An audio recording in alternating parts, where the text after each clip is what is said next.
Então, eu tô aparecendo aqui rapidinho só pra dizer que esse vlog tá saindo muito atrasado. Eu tô reeditando ele, porque eu já tinha editado e deu tudo errado. Aí eu tive que editar de novo, e isso atrasou mais ainda.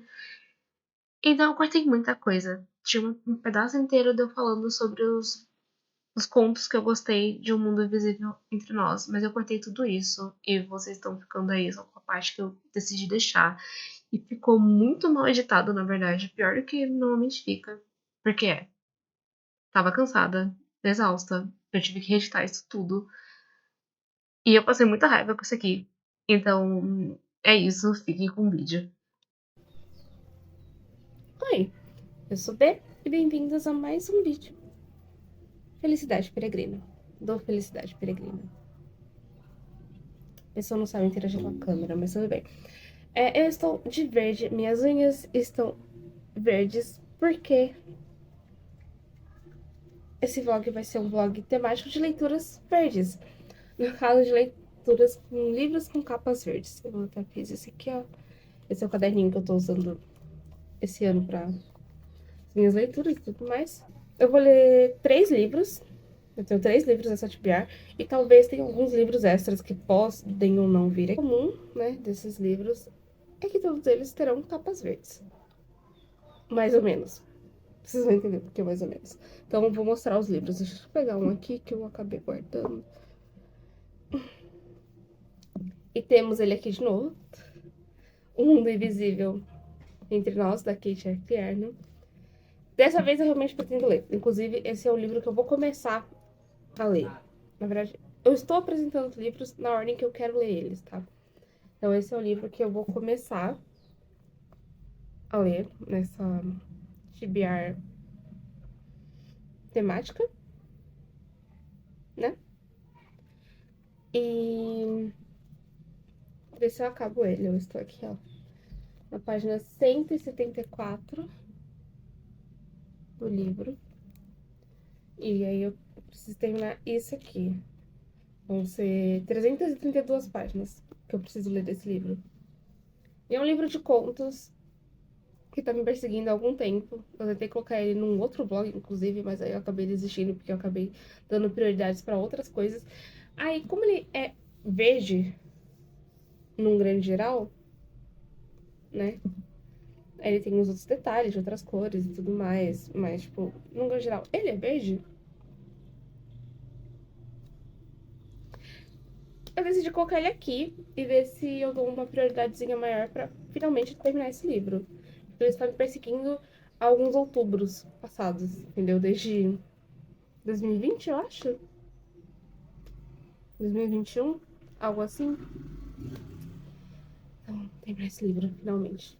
Aí aqui nós temos nessa edição da Intrínsecos, né? Do Clube Intrínsecos. Na Estrada com o Ex, da Beth Larry. Eu li 2 livros da Beth Larry, que foi Teto para Dois e A Troca. Eu gostei muito deles, principalmente Teto para Dois. Teto para Dois foi o meu livro preferido dela até agora. Só li 2, né, no caso. E aí agora eu vou ler Na Estrada com Esse vai ser o segundo livro que eu vou ler. Eu espero gostar muito dele, mas algumas pessoas não falaram tão bem assim dele quanto os outros 2. Então não sei, mas eu espero que eu goste. E ele é nessa edição. Inclusive foi a edição dos Intrínsecos que me deu a ideia de fazer alguns videozinhos com temáticas de cores. Então esse é o primeiro de alguns vídeos que vem. Então, e esse livro tá nos meus 12 para ler desse ano. Então vai ser o primeiro livro dos meus 12 para ler que eu vou ler, né? Vamos ver se vamos começar bem. Na câmera fica mais esverdeado, mas ele é um pouco mais amarelado do que verde. Mas eu estou considerando ele verde. É um verde limão, eu acho. Tipo, quase o verde da minha blusa, sabe? Não, não é. Ele é claramente muito mais amarelo do que o verde da minha blusa. Mas eu não ligo. É verde.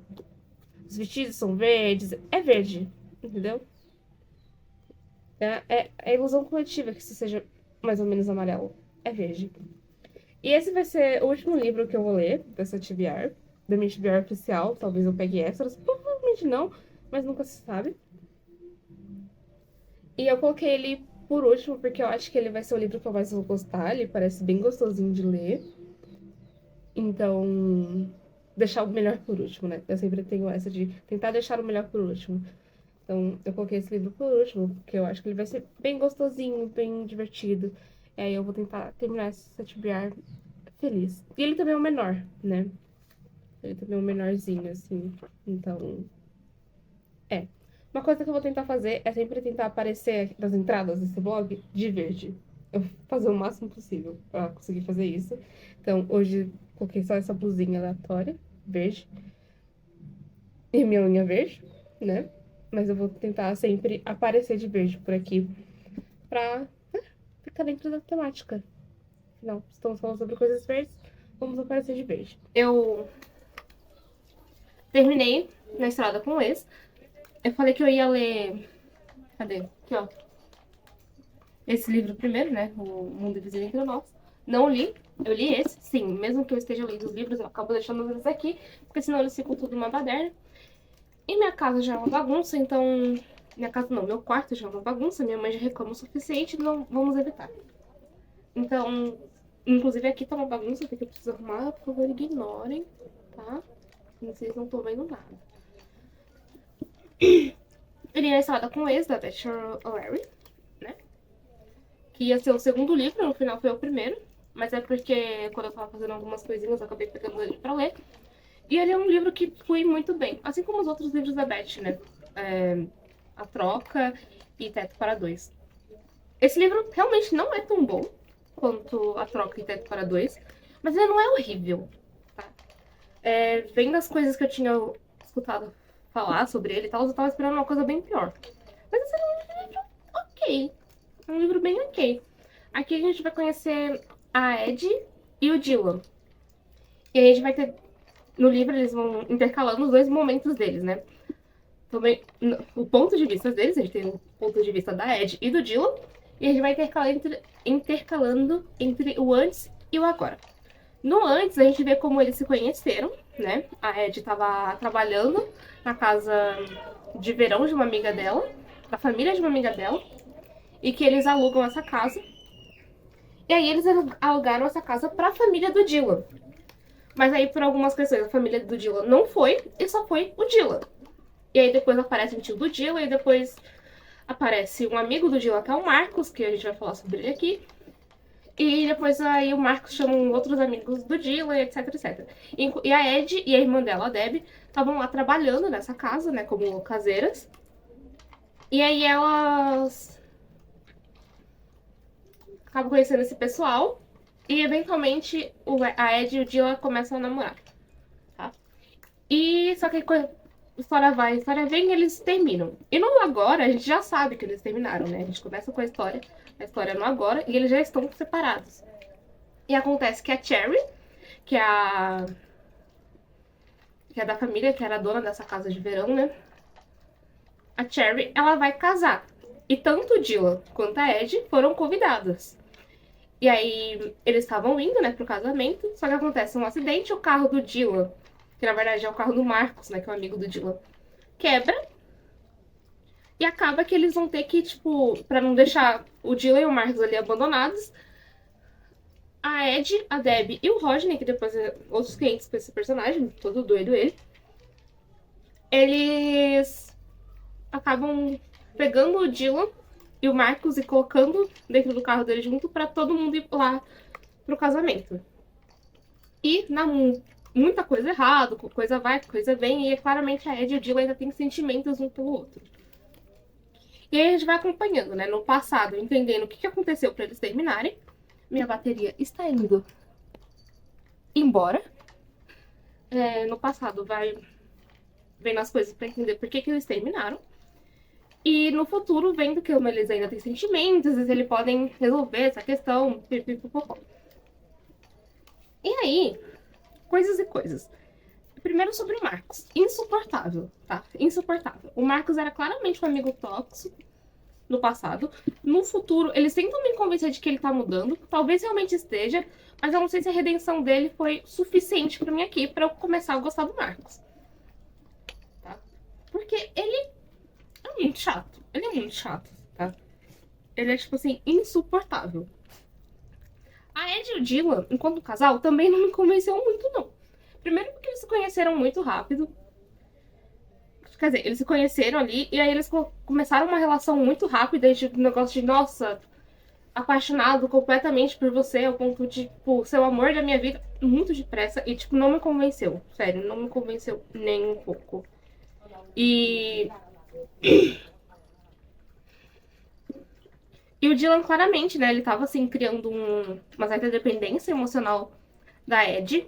E a Ed também tinha os problemas dela. E eles não conversavam, que era um grande problema que eles tinham.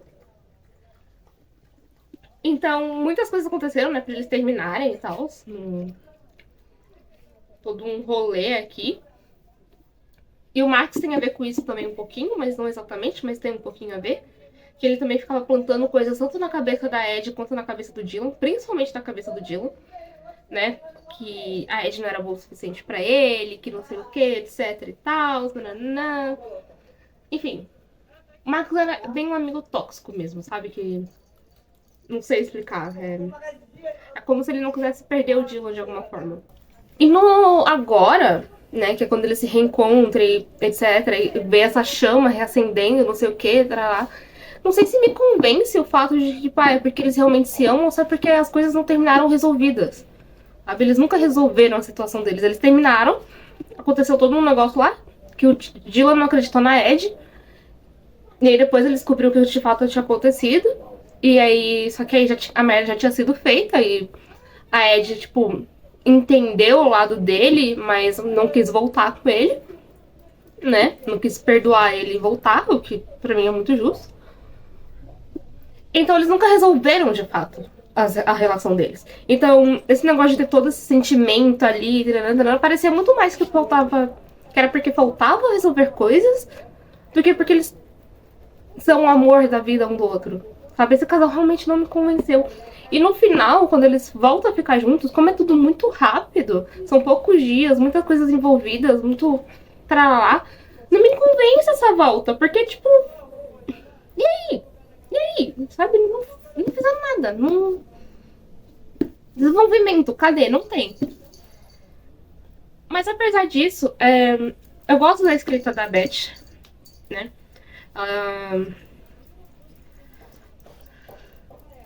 Ela eu gosto de como ela escreve, de como a escrita dela flui bem, né? Então, esse livro eu terminei rapidinho, foi tipo 4 dias de leituras e eu acabei. Poderia ter sido antes também, mas eu acabei de algumas enroladas, então. Porque ao mesmo tempo que eu queria terminar de ler, eu não queria. Porque eu queria terminar de ler porque a escrita da Beth envolve a gente, né? A gente começa a ler e você vai lendo e vai engolindo aquilo tudo. Mas ao mesmo tempo eu não tava nem um pouco afim porque eu não tava convencida por nada nessa história. Então, é. No final eu dei 3 estrelas pra esse livro porque ele foi um livro ok pra mim, né? Não foi nada demais, nem nada de menos, foi só. É isso aí. Então, dos 3 livros que eu já li da Beth, ele é o piorzinho. Terminei de escrever para titias, literalmente acabei de terminar. Tipo, terminei agora há pouco, já vim gravar aqui. Ai, Deus, totalmente aleatório, mas aqui tá muito quente, tá? Tá muito quente. Eu estou morrendo de calor, porque tá muito quente. Mas enfim, terminei de escrever para titias e eu amei esse livro. Mas vou por partes. Então, aqui, né, temos o livro e tal. E o livro vai contar a história da Maddie. Ela é de uma família sino-indonésia, né? A família dela é China e Indonésia ali.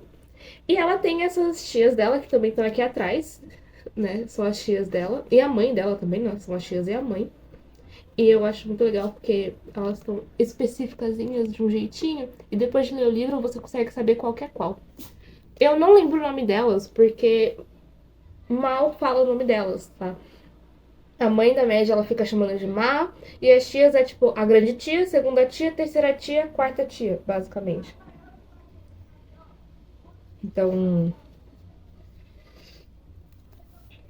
Não tem terceira tia, porque a terceira tia seria a má. Então é. grande tia, primeira tia e quarta tia, e a Má, que é a mãe dela. Então ela não cita muito o nome dela, das tias e da mãe dela, então eu não lembro direitinho, mas enfim. A história vai contar a história da Mad, então, que faz parte dessa família, e todas elas têm um negócio de casamento. Então, a Mad é a fotógrafa, a mãe da Mad, ela faz os arranjos de flores, essas coisas. A grande tia, né, que é a tia mais velha da Mad, ela faz o bolo, os doces. A segunda tia faz a maquiagem da noiva, né, ela é a maquiadora e tudo mais. E a quarta tia, ela é a meio que a que faz a apresentação, sabe? Ela canta nos casamentos, nessas cerimônias e tudo mais. Bom dia, coisinha. E aí a Mad faz parte disso enquanto fotógrafa. E essa é uma família que, entre aspas, é perseguida por uma maldição em que todos os homens vão embora. Em algum momento, os filhos delas foram embora, os maridos foram embora. Ou porque morreram ou porque foram embora mesmo, né? Eles acabaram indo embora. E a Mad, como nasceu menina, né? Ela tem um pouquinho dessa pressão de ficar na família, porque ela é a menina, ela não é um homem, então ela não vai embora. E todas as outras sempre falam pra mãe da Mad, nossa, como você é sortuda e tudo mais. Então a Mad acaba tendo esse negócio também de culturas asiáticas, não só em culturas asiáticas, mas é que eu acho que em cultura asiática tem isso ainda mais forte, né? Que é de o respeito aos mais velhos muito intensamente, então de não contrariar, de não contra o que eles dizem, de sempre orgulhar eles, essas coisas assim, né? Então, a Mad tem isso. E mesmo ela não gostando de fazer parte desse negócio da família, né? Ela é fotógrafa mesmo, ela é formada e tal, ela gosta de fotografia, mas ela não gosta de fazer parte desse tipo de comércio específico, né? Não é a vibe dela. Ela continua ali porque ela se sente assim. E no passado ela até acabou deixando oportunidades, essas coisas, pra ficar ali com a família, porque tem essa pressão. E o livro acaba falando um pouquinho disso também. Estavam tentando. A mãe da Mad acabou arranjando um encontro,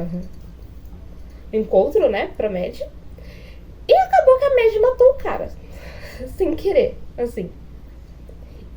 E ao mesmo tempo que a Mad matou o cara, elas tinham que ir pra uma ilha no dia seguinte, porque ia ter um puta casamento importante. E é isso, entendeu? Ia ter um puta casamento importante. Era um casamento que podia alavancar a carreira delas, né? Da empresa delas, assim. E fazer. Não o dono, mas um dos sócios desse resort é justamente o Nathan, ou Nathan, provavelmente Nathan, que é ex-namorado da Mad, que a Mad acabou largando entre aspas, mas acabou terminando com ele, pra se manter no negócio ali da família dela. Então tem essa questão também que ela meio que estragou o relacionamento deles por conta disso. E ao mesmo tempo elas têm que resolver o casamento, a Mad sofrendo esses negócios com o Nathan, né? De ter reencontrado ele numa situação do casamento todo e de ter matado um cara que elas estão tentando se livrar do corpo de alguma forma. Então, assim, caos. Puro caos. E é isso que representa esse livro, farofa e caos, tá? O livro não é perfeito, não é maravilhoso 5 estrelas, mas ele é um livro muito divertido e eu acho que isso foi o que eu mais gostei no livro, porque eu tava precisando de um livro assim, que fosse só uma farofada bem divertida e pra eu ler, e o livro sabe que ele é uma farofada, sabe? A autora, ela sabe que é pura farofa. Então, é só pra ser divertido, pra fluir muito bem e ser engraçado. E eu ri muito com esse livro, eu ri muito. Então, ele não é, tipo, perfeito 5 estrelas. O final dele é bem. Como que eu posso dizer? As coisas se resolvem até que muito fácil, assim, sabe? Tipo, tá tudo muito certo magicamente. Mas é porque a grande questão do livro era mais essa farofa mesmo, ser uma coisa divertida de ler, eu acho.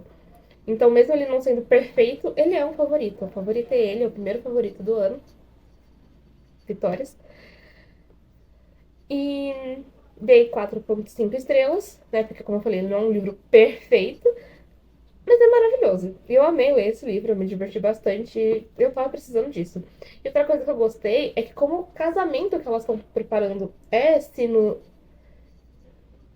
indonesiano, enfim, as pessoas, né, também são sino Indonésia, de quem eles estão preparando o casamento, tem coisas culturais do casamento dessa coisa, né, de um casamento sino indonésio.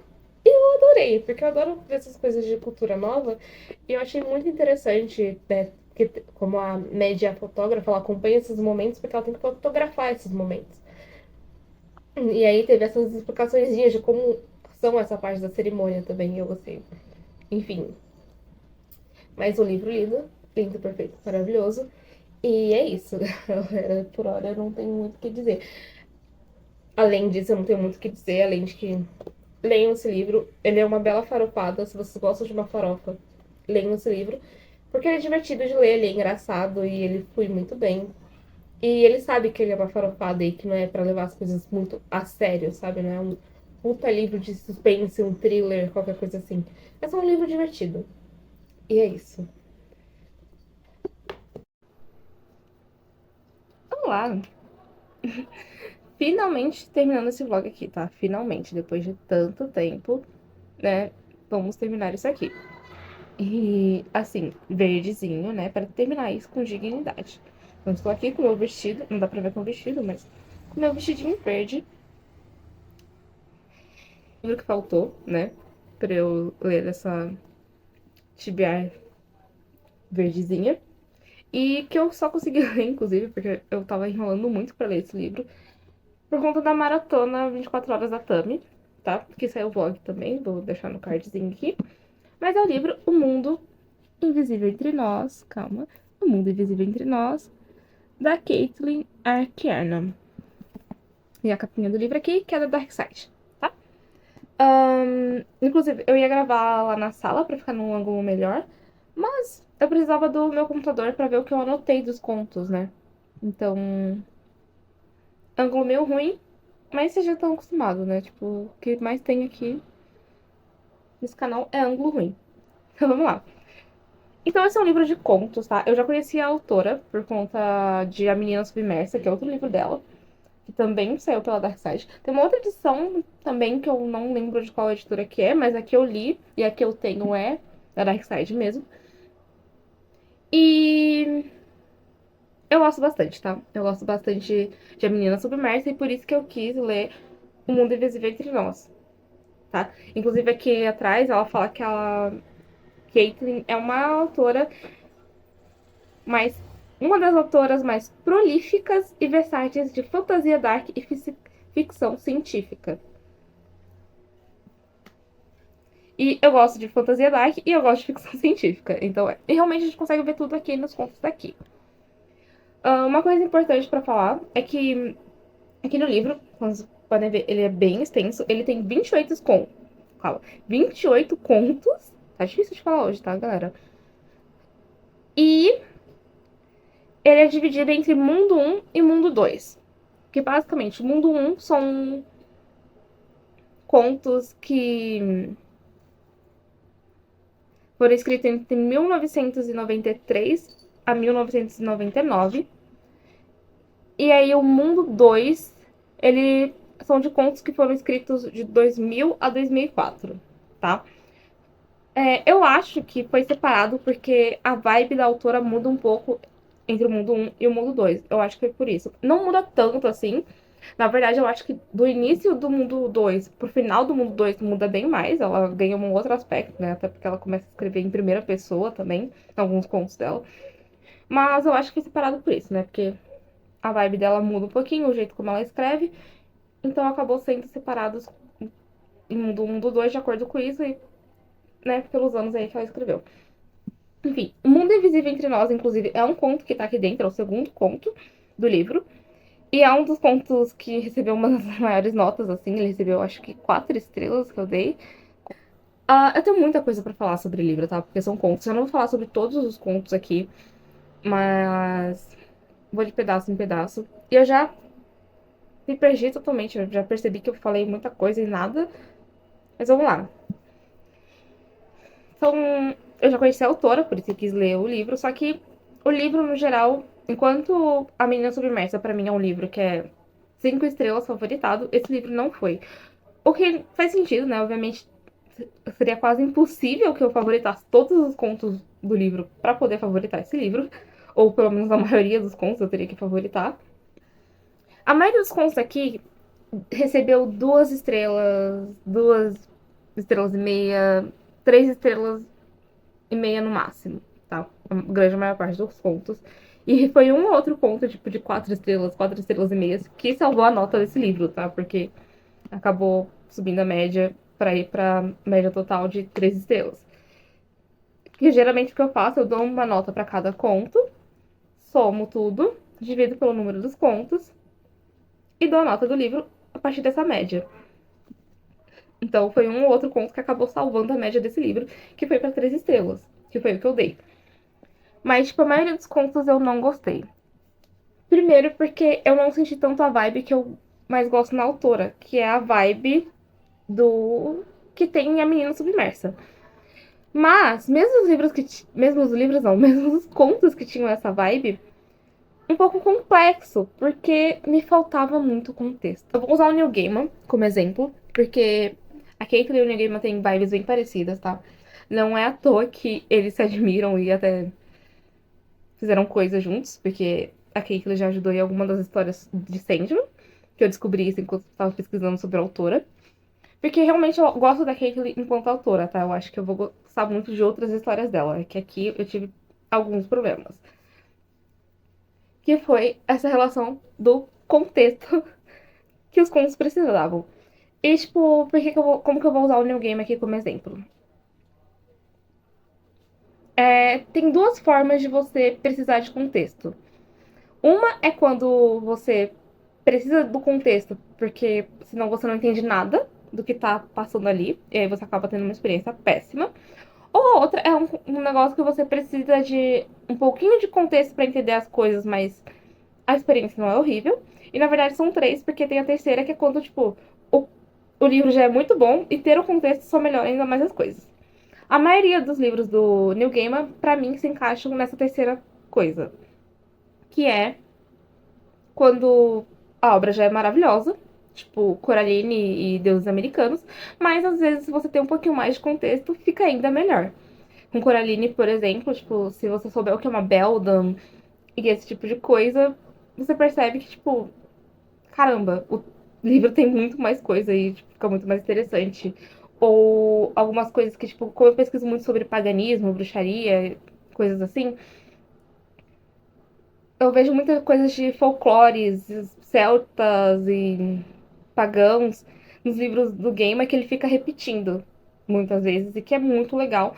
Não atrapalha a leitura da obra, não, a obra já é muito boa mesmo sem saber essas coisas, mas quando você sabe é muito mais legal, tá? E tem algumas coisas do Gamer que acontecem com os contos dele, mas nem sempre, que é quando ele escreve um conto que se passa num universo específico que ele já trabalhou antes. Então é um contexto do próprio autor que eu preciso. Como, por exemplo, em Alerta de Risco, tem um conto que é do mesmo universo de Deuses Americanos. E quando você lê, falta alguma coisa, sabe? Tipo. Mas não é horrível também, mas falta alguma coisa. Esse foi o meu problema com esse livro. Muitos contos precisavam de contexto. E não era contexto do tipo, dá pra entender o conto e tudo certo. Só sinto que eu perdi alguma coisa, mas dá pra entender e o conto ainda é bom. Não, precisava de contexto mesmo. E geralmente era contexto de obras da própria autora. Tá? De universos da autora, que eu nunca li, não tenho acesso. Não tem muitas coisas da Caitlyn que foram trazidas para o Brasil, tá? Então, não tem essas informações. E aí o conto não fazia sentido pra mim, porque muita coisa que, tipo, eu não tinha como saber, que faltava contexto. E assim, muita coisa mesmo. E isso atrapalhou muito a minha leitura de muitos contos aqui e me deixou bem chateada, porque dava pra perceber que seriam contos que eu talvez gostasse se eu conseguisse entender o que estava acontecendo. Não tem como eu gostar de um conto que eu não tô entendendo o que tá acontecendo, sabe? Enquanto tinha outros contos que ainda eu sentia que faltava alguma coisa, mas eu ainda conseguia entender o que estava acontecendo. Apesar dos pesares, tá? Então, essa foi a minha principal dificuldade em relação a esse livro. Foi entender as coisas porque me faltava muito contexto. Mas tiveram coisas boas, tá? Os contos que eu mais gostei foram, tipo assim, os primeiros. Aí tem um limbo de contos que foi só mais ou menos pra mim, ou que não entendi nada. E aí os últimos contos, de novo, eu gostei, tá? A maioria dos contos que eu gostei tem justamente a vibe que tem a menina submersa, que... Como é que eu posso explicar essa vibe? É tipo uma vibe meio de fantasia dark, quase realismo mágico. Eu gosto bastante de realismo mágico, né? À toa que o Neil Gaiman é o meu autor favorito. Mas quase que um realismo mágico, uma fantasia dark, em que o narrador principal tá narrando em primeira pessoa, a gente tá dentro da cabeça dele, não necessariamente dentro da cabeça dele, mas como ele tá narrando em primeira pessoa, tá dentro da cabeça dele, né? E ele nem sempre tem certeza das coisas que ele tá falando, ou se ele tem certeza das coisas que ele tá falando, pedaços específicos ele não sabe tanto assim, porque coisas aconteceram e ele está confuso. No caso de A Menina Submersa, é porque a gente tá dentro da cabeça de uma menina que é esquizofrênica. Então, às vezes ela não tem certeza das coisas que ela tá contando, porque ela tem essa dissociação com a realidade. Aqui no livro não tinha a ver com esquizofrenia, eram tipo, muitas vezes outras coisas assim. E enquanto eu li esses contos, acho que foi no último conto que eu percebi isso, mas dava pra perceber isso em todos os contos, basicamente, ou em quase todos eles, é que a autora tem alguma coisa com seres do mar. Com sereias, mais especificamente. Tem mais de um conto que ela cita sereia, ou que ela cita coisas que são relacionadas à sereia, tipo, no terceiro conto, eu acho, tem ali uma criatura que é meio que baseada na. Eu não vou pronunciar isso certo, tá, galera? Em Russaka, que é uma criatura da mitologia russa, assim. Então, tá aí. Muitos contos que tiveram, tipo, coisas assim, sabe? Tipo, sereias. Sereias por todos os lados. E a Menina Submersa também tem um negócio da sereia e tudo mais. Então, tipo, eu acho que essa autora gosta muito de sereia. Eu tenho essa leve impressão. E uma outra coisa que é bem legal nos contos também, que eu gostei bastante, é que a autora desse livro, ela é paleontóloga, né? A Caitlin, ela também é paleontóloga, que é basicamente uma pessoa que pesquisa sobre os seres que já viveram na Terra. E ela coloca bastante de paleontologia em alguns contos. Às vezes de uma forma muito suave, sabe? Tipo, são coisas, pequenas coisas que ela sabe, porque ela é paleontóloga. E às vezes de forma bem clara, tipo, o personagem é paleontólogo, tá? Tem uns dois contos aqui, inclusive no meu conto favorito. The Dry Salvage. Salvage. Provavelmente estou pronunciando errado, tá? Tem alguns contos que realmente estão em inglês o título, ou que estão em francês, por algum motivo. Mas enfim. É... Nesse conto, né, a personagem principal ela é exopaleontóloga, que é uma paleontóloga só que de coisas extraterrestres, então de seres que viveram em planetas extraterrestres. O que é muito legal. Eu achei muito bacana, tá? E aí tem um outro conto também que é. Ah, eu não lembro agora. Sobre uma possível criatura que existiu e tudo mais, que é um pouquinho baseado no Itopiara, e num filme específico que é o. Não lembro o nome do filme agora, galera. Mas é um filme que existe sobre uma criatura, sobre um grupo de estudiosos que vão pra Amazônia e descobrem um bicho lá que vivia nas águas, no fundo das águas, etc e tal, que é pique a forma da água, mas não é esse o mesmo filme, é um outro filme muito mais antigo, mais trashzinho, porque é bem antigo e coisas meio questionáveis, assim, pra gente de agora, né? Pra época devia ser maravilhoso, ou não, na verdade, não sei. Enfim, em que a personagem também é paleontóloga, então, tipo, tem coisas assim, e eu achei isso bem legal, de como ela coloca paleontologia nas coisas. E muitas dessas vezes eram coisas marinhas. Então, assim, Tô falando nessa autora, eu gosto muito de sereias. Muito de sereias, tá? Mas, enfim. Outra coisa que é interessante, mas que também atrapalha um pouquinho no contexto, é que claramente tem contos que se passam no mesmo universo. Ou porque realmente dá pra entender que é no mesmo universo ali, ou simplesmente porque são os mesmos personagens. Tanto que tem 3 contos, em que 2 eu percebi que se passavam no mesmo universo. Esses 3 se passam nesse mesmo universo. E 2 eu percebi porque tinham coisas que referenciavam, que são os filhos de Cuco e filhotes de Gol, que eu quero muito ver outras coisas desse universo, que parece muito interessante. E o terceiro, que na verdade veio primeiro que esses 2, eu só percebi que se passava nesse mesmo universo porque eu percebi que tinha um personagem que era o mesmo personagem, tá? Então, às vezes é por conta dos personagens, outras vezes é porque coisas se referenciam. Tanto que The Dry Salvage também tem outro conto que também se passa nesse mesmo universo porque eles se referenciam. Eles referenciam o mesmo acontecimento, na verdade. E que dá a entender que, tipo, caramba, se passa no mesmo universo. E aí eu fiquei bem interessada no universo em si. Eu queria muito entender o que tá acontecendo. Nesses dos contos sempre tem, assim, o título, qual que é essa história aqui, bonitinho. Aí tem algum bichinho, assim, muito bizarro, o suposto nome científico desse bichinho.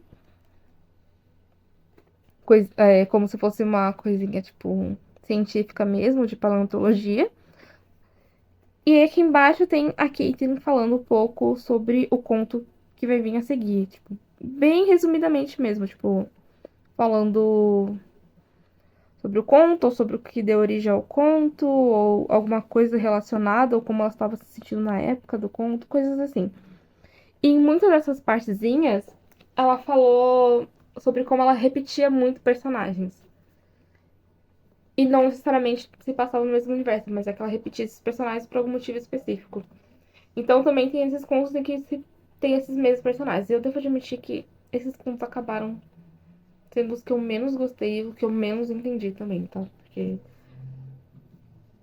como eram personagens que ela usava várias e várias vezes, aparentemente tinha contextos anteriores desses personagens, tipo, do porquê que eles existem, do que eles são, coisas assim, que acabou faltando pro meu compreendimento geral do conto, tá? Mas, enfim. E é isso, basicamente. É isso, galera. Eu espero que vocês tenham gostado. Eu fui bem confusa, eu acho, na hora de falar sobre os livros, principalmente sobre esse último. Mas espero que tenha dado pra entender. E, enfim, deixa o gostei se vocês tiverem gostado do vídeo, compartilhe se quiserem, se inscreva no canal. E é isso. Até a próxima.